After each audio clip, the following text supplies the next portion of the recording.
প্রথমেই যারা মঞ্চের সামনে বসে আছে সেই সকল ছাত্রছাত্রীরা যারা কৃতি হিসাবে আজকের এই মঞ্চ থেকে বিশিষ্টজনের হাত থেকে পুরস্কার নেবে আর আগামী দিনের পথে এগিয়ে চলবে, সেই সকল কৃতি ছাত্রছাত্রীদেরকে আমি প্রথমে একজন মা, আমারও 2 সন্তান আছে, আমি তাদের খুব খুব আশীর্বাদ করি তারা যাতে জীবনে আরও অনেক অনেক বড় হতে পারে।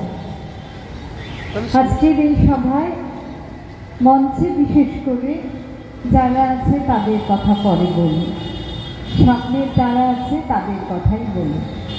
অনেক অভিভাবক অভিভাবিকা এসেছেন অনেক শিক্ষক শিক্ষয়িত্রীরা। শিক্ষক শিক্ষয়িত্রী যে বয়সেরই হোক না কেন, আমার থেকে ছোট হলে আমরা জানি তারা গুরু। বাবা মা জন্ম দেন আর শিক্ষক শিক্ষিকারা অন্ধকার থেকে আলোর পথে নিয়ে যান, আমাদের নতুন পথ দেখান, জানালা দরজা খুলে দিয়ে বিশ্বকে সকলের সামনে উন্মোচিত করেন, আমাদের নতুন জীবন দেয়। তাই সকল শিক্ষক শিক্ষিকা যারা সামনে আছেন, যারা মঞ্চে আছেন, তাদের সকলকে আমার পক্ষ থেকে আমি প্রণাম জানাই। আমি কৃতজ্ঞ এখানকার যিনি সভাপতি সব্যসাচীদা এবং তাপসদা, আর নিশ্চয়ই রিনা খালিকদাও আছেন, যারা মান দিয়ে সম্মান দিয়ে প্রতিবেশী এক দিদিকে আপনাদের কাছে আনেন। আমি আপনাদের সাংসদ নই, আমি জয়নগরের সাংসদ, আমাকে আপনারা এনেছেন আপনাদের এই অনুষ্ঠানে, তার জন্য আমি কৃতজ্ঞ। আমি আজকে নিশ্চয়ই একটা ভালো দিন, আমরা কন্যাশ্রী দিবস পালন করছি যেমন একদিকে, আজকে যেমনি কৃতি সন্তানদেরকে কৃতি ছাত্রছাত্রীদেরকে মান দেব, সেই সাথে সাথেই কিন্তু মন আজ ভারাক্রান্ত। বাংলা হারিয়েছে এক কৃতি কন্যাকে, আমাদের যিনি ডাক্তারি পরিষেবা দিয়ে অনেক পরিবারে নতুন করে জীবন দিতে পারতেন, আমরা তাকে হারিয়েছি। যা হারিয়েছি, যে ক্ষতি তা অপূরণীয়। যে পরিবার তার বাবা মাকে সমবেদনা জানানোর কোনো ভাষা নেই, কোনো শব্দই যথার্থ নয় তাকে সমবেদনা জানা।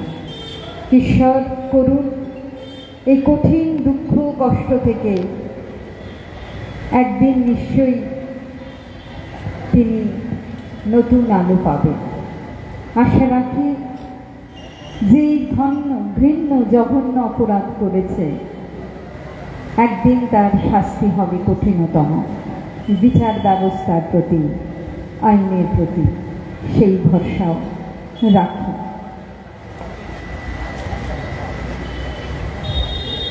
মনে পড়ে কোভিডের সময়ের কথা। কোভিড যদি কোনো ক্ষেত্রকে সব থেকে বেশি ক্ষতি করে থাকে তা হল শিক্ষাক্ষেত্র। সব থেকে বেশি ক্ষতিগ্রস্ত হয়েছে ভারতবর্ষের শিক্ষাক্ষেত্র।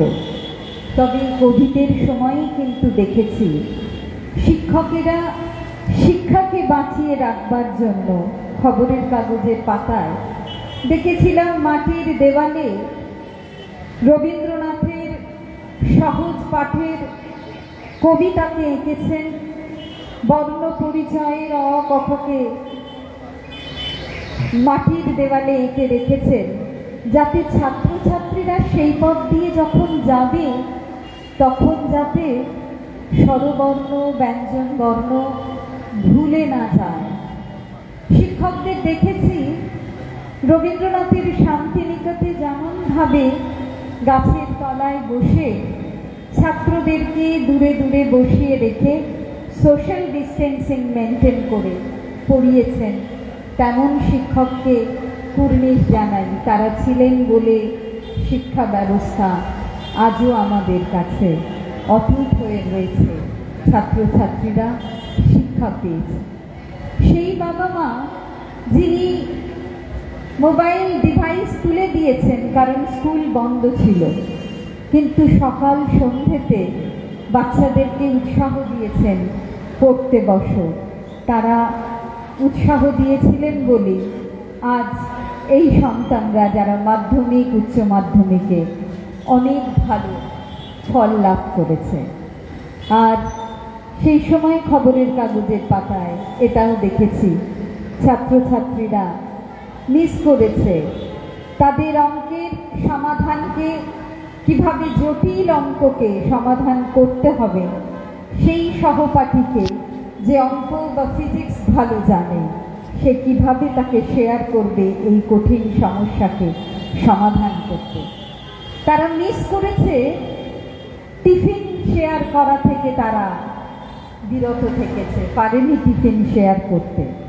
আমরা কোভিড পরাস্ত করেছি, আমরা স্কুল জীবনে ফিরে এসেছি। আমার নিজের কথা বলি, আমি তৃতীয়বারের সাংসদ, কিন্তু অত্যন্ত দরিদ্র পরিবারের একটি মেয়ে। আমি যে স্কুলে পড়াশুনো করেছিলাম গ্রামের প্রত্যন্ত গ্রামে, মাটির দেওয়াল, খড়ের চাল, জল পড়ত।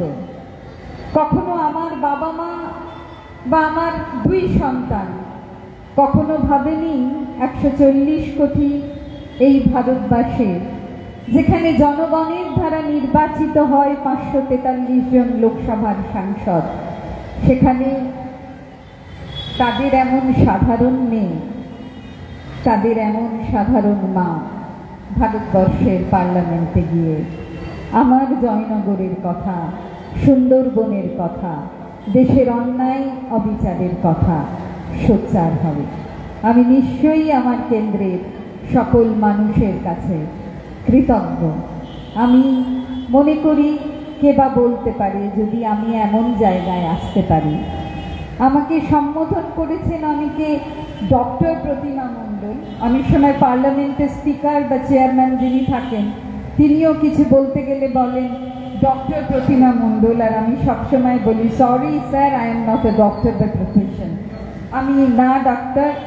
অনেকে বললেন আমি প্রফেসর, না আমি প্রফেসর নই। আমি সরকারি আধিকারিক ছিলাম, WBCS অফিসার। সেখান থেকে চাকরি ছেড়ে এই জীবনে পদার্পণ করা। পূর্বজন্ম ছিল কিনা জানি না, যদি থেকে থাকে নিশ্চয়ই সে জন্মে কোনো ভালো কাজ করেছি, আর এ জন্মে তো নিশ্চয়ই। তা না হলে আমার 22 থেকে 23 লক্ষ ভোটার জনগণ আর 18 লক্ষ ভোটার, তাদের সেবা করার ক্ষমতা ঈশ্বর বারে বারে আমায় দিতেন না। তাই আমি আবারও বলি, আমি যদি সাধারণ হয়ে এই পথে আসতে পারি, আমার ছাত্রছাত্রীরা, গর্বের ছাত্রছাত্রীরা হয়তো একদিন মতো সিভিল সার্ভেন্ট হবে, আমার মতো যেমন আমি ছিলাম।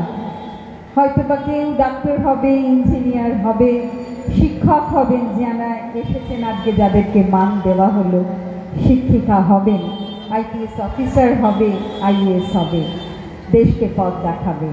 তাই আশীর্বাদ করি, অনেক অনেক বড় হও। ছোটবেলায় পড়েছিলাম আমাদের প্রাক্তন রাষ্ট্রপতি APJ আব্দুল কালাম, যিনি একবার বালিগঞ্জ ইনস্টিটিউশনে এসে বলেছিলেন, স্বপ্ন দেখতে হয় মাটিতে নয়, আকাশে ওড়ার।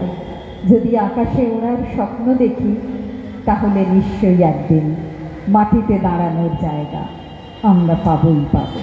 তোমাদের সকলকে তাই বলি, স্বপ্ন দেখো আকাশে ওড়ার, মাটিতে একদিন তোমাদের দাঁড়ানোর জায়গা হবে। বাবা মার মুখ উজ্জ্বল, পাড়ার মুখ উজ্জ্বল, হয়তো বা রাজ্যের, জেলার মুখ উজ্জ্বল করে তোমাদেরই নাম থাকবে খবরের কাগজের পাতা। আবার দেখা হবে কোনো না কোনো অনুষ্ঠান। ভালো থাকুন সকলে, নমস্কার।